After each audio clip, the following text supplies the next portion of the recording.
Hello guys, today we're going to be talking about how Priestley uses stage directions in an inspector course. We'll start off by talking you through the stage directions and analysing them. So, what are stage directions? They're an instruction in the text of a play indicating the movement, position or tone of an actor, or the sound effects and lighting. Stage directions are very important, and they're there because the playwright wants the play acted out in a certain way, and they also tell the actors what they should wear, how to act, and say things. They're found in all plays, but in inspector course, the stage directions are very detailed and precise. Priestley has done this on purpose because he's using the stage directions to convey the major themes in the play and present his own political views through the different characters. The dining room was fairly large suburban house belonging to a prosperous manufacturer. It has good solid furniture of the period. Good solid furniture suggests that they are wealthy because they have enough money to be able to afford such expensive furniture.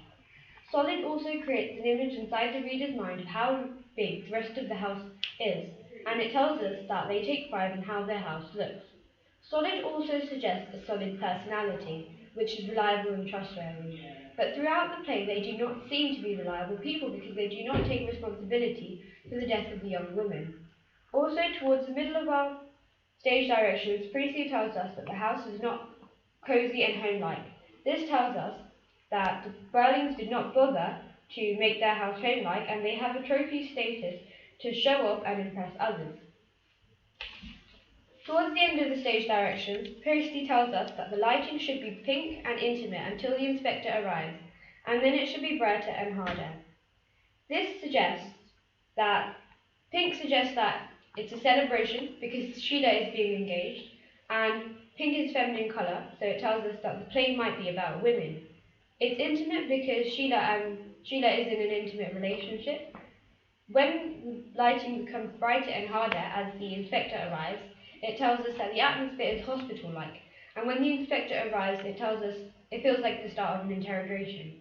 The inspector is a device used to drive the play forward, and the Burlings seem like a perfect family, but when you reread the play, you realise that they're not perfect, and this links back to the solid quote. At right of curtain, the four Burlings and Gerald are seated at a table, with Arthur Burling at one end and his wife at the other. The reason why this quote is so important is because it instantly shows that Mrs. Burling doesn't have the same status in society as Mr. Burling, as she sat at the bottom of the table and he sat at the top. This could suggest a number of things.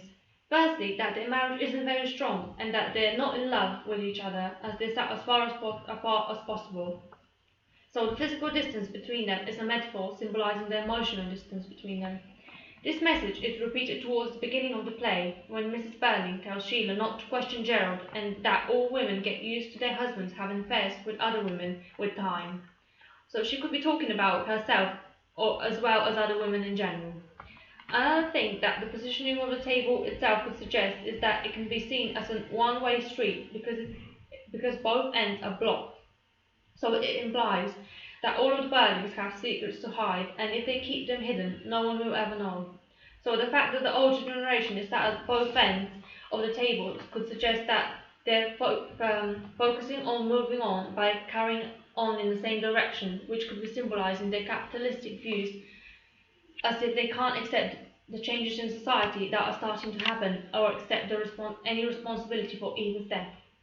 Mrs. Burling is described as her husband's social superior, which is quite unusual for the period, because the play is set in 1912 and women weren't even allowed to vote until 1918.